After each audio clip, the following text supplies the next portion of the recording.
Hello, Matrix.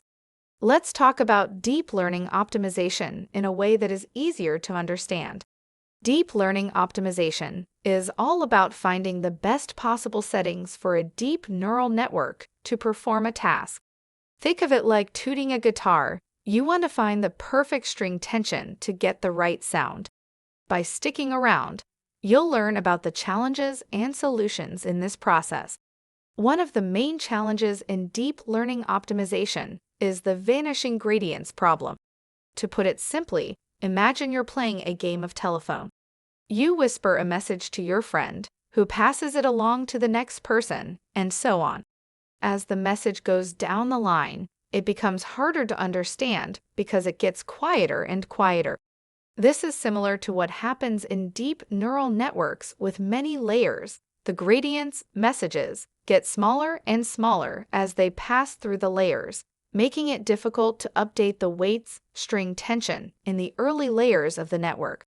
This can lead to slower learning or even no progress at all. Luckily, there are ways to address the vanishing gradients problem. One approach is to use activation functions, which are like the volume knobs in our telephone game. The ReLU, rectified linear unit, activation function, for example, makes sure the message doesn't get too quiet as it passes through the layers. Another approach is to use weight initialization techniques, like the Glorat or He initialization, that make sure the initial message is loud and clear, so it doesn't fade away as it travels through the layers. Another popular technique is normalization, which is like adjusting the volume of the message at each step of the game so that it stays consistent.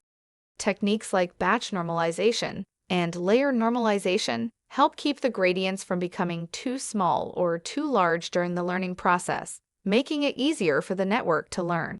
So, Matrix, the vanishing gradients problem is like playing a game of telephone in a deep neural network.